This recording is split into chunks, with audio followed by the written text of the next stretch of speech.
So hello, my name is Clare Stuart. I work for Somerset County Council and I'm in public health within the community safety team. My role is Health Promotion Manager for Violence Reduction, and I'll talk a bit more about my team's work at the end of my discussion. So first of all, I'm just going to give an introduction to exploitation ahead of our colleagues from the police who are going to go into a little bit more detail. So first of all, just to look at some of the definitions. So child sexual exploitation is defined as a form of child sexual abuse that occurs when an individual or group takes advantage of an imbalance of power to coerce, manipulate or deceive a child or young person under the age of 18 into sexual activity in exchange for something the victim needs or wants. This could be sexual exploitation, even if the activity appears on the face of it to be consensual. And I've put links in all the slides for further details on the definitions that I've described, and they are set out on the government websites through the links. So in terms of national trends around child sexual exploitation, just some headlines really. So nationally, police recorded sexual offences are going up. 19% of all recorded child sex offences for 2019 to 2020 were online offences. However, it's worth noting that the number of children subject to child protection plans recorded during March 21 due to sexual abuse have decreased. So that's child sexual exploitation. We're also here to talk about criminal exploitation of children, also known as CCE. So the government definition for that is very similar. It occurs when an individual group takes advantage of an imbalance of power to coerce, control, manipulate or deceive a child or young person under the age of 18. And this is when it's into any criminal activity in exchange for something the victim needs or wants. And again, a child can be criminally exploited even if the activity on the face of it appears to be consensual. In terms of overview information, one of the key areas of criminal exploitation is county lines. That is just one type of criminal exploitation, but it's the one we see a lot of young people at risk of here in Somerset and nationally. County lines has its own specific definition as well, and that is when gangs and organised criminal networks involved in exporting illegal drugs from one area of the UK into another using dedicated mobile phone lines, or known as deal lines, are exploiting children and or vulnerable adults to move, store the drugs and money. They will often use coercion, intimidation and violence, including sexual violence, to make this happen. And there's a link there to the government's guidance around county lines. So in terms of the national scene of child criminal exploitation, as I said, criminal exploitation is broader than just county lines. So the national statistics show that over 350,000 individuals are involved in serious organised crime groups in the UK.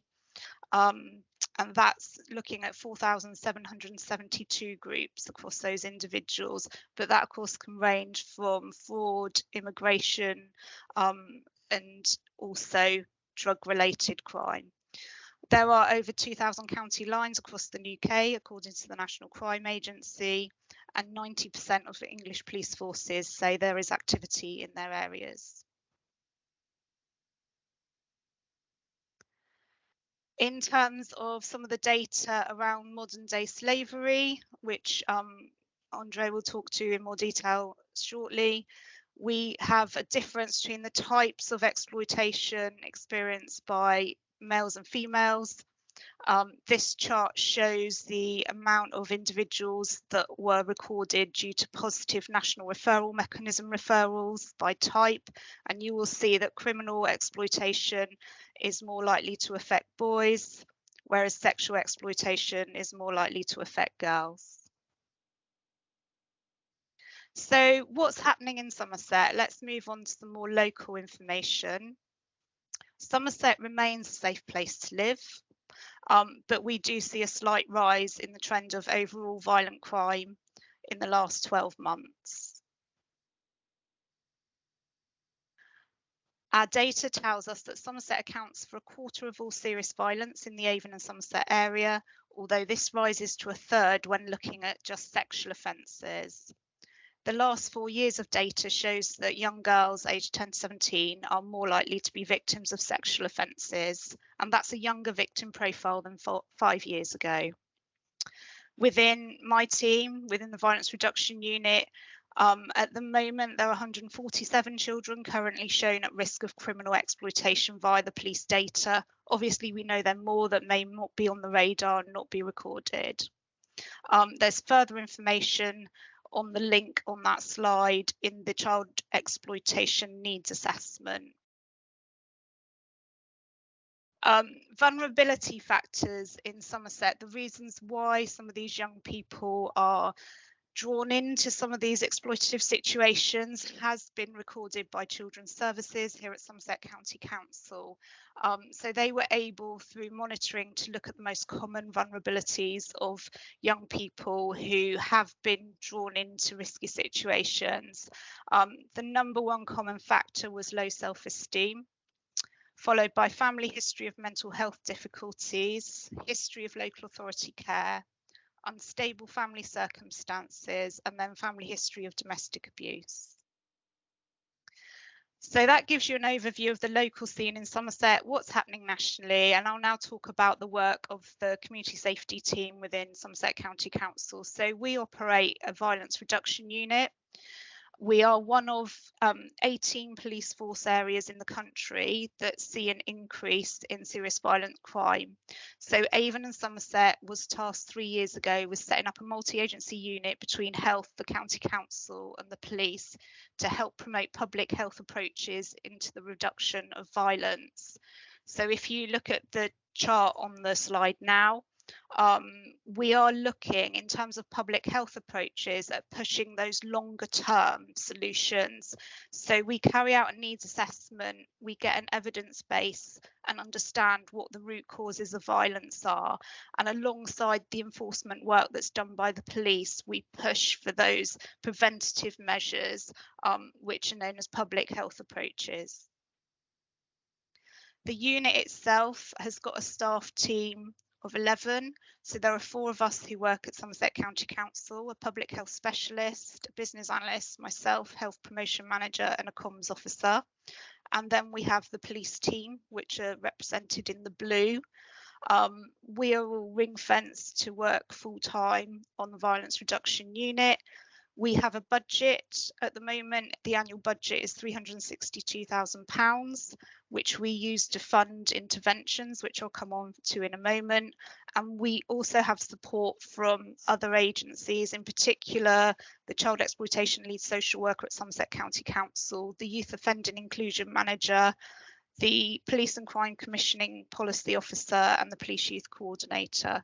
So we're not a big team for a county the size of Somerset, but we try and reach as many young people as we can. So this is how we deliver our services. We look at data. As I said, it's public health approaches, so we need to have an evidence base for everything we're saying is a priority for this area. We work with our key partners and we operate violence reduction programmes through commissioning and also directly through the police team. We offer consultation and training on a range of topics related to violence itself, such as knife crime, such as county lines, such as domestic abuse, but also the root causes. So we look at trauma-informed training and preventative training around emotional health and well-being. We also run comms and engagements programs. So we go out and do public engagement, particularly in higher need areas within the community, and promote preventative services and do harm reduction work directly with the public. And we also operate campaigns that are aimed at the general population. And here we've got coming up some of the programs that we use our funding for. A majority of, we're not solely about young people, we do take a holistic approach, but a lot of our funded interventions are targeted towards young people, particularly in the communities that are areas with the highest need. So we operate a school inclusions programme in partnership with Yacht, trying to reach early intervention for those young people maybe at risk of exclusion due to violence or due to substance misuse. We are starting a mentoring programme in schools, training up young people to be violence prevention mentors themselves. We have an admit team at A&E, which are also known as hospital navigators. That is operated by Turning Point, and they have workers in the weekends at both Musgrove Park Hospital and Yeovil General Hospital, trying to connect with young people and their families who may be presenting in a risky situation due to violence, exploitation or substance misuse. And we do have a range of programmes that fit under the umbrella of crime prevention through sport. That's some direct programmes we've developed ourselves in very local community hotspots, such as boxing, such as bike projects, through to working with SASP around increasing jumpstart programmes and sports mentors for young people at risk of exploitation.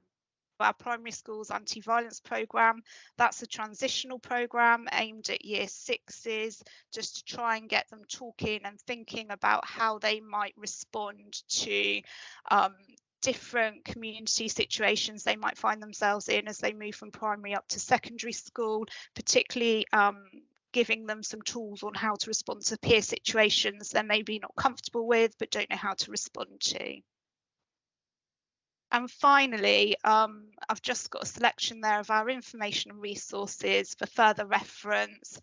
Most of our products are available through our web links, and we have good practice guides. We have communication assets that can be used on social media, posters for notice boards, and various videos that can be used as part of education packages. So we put all our good practice items in one place for professionals to access.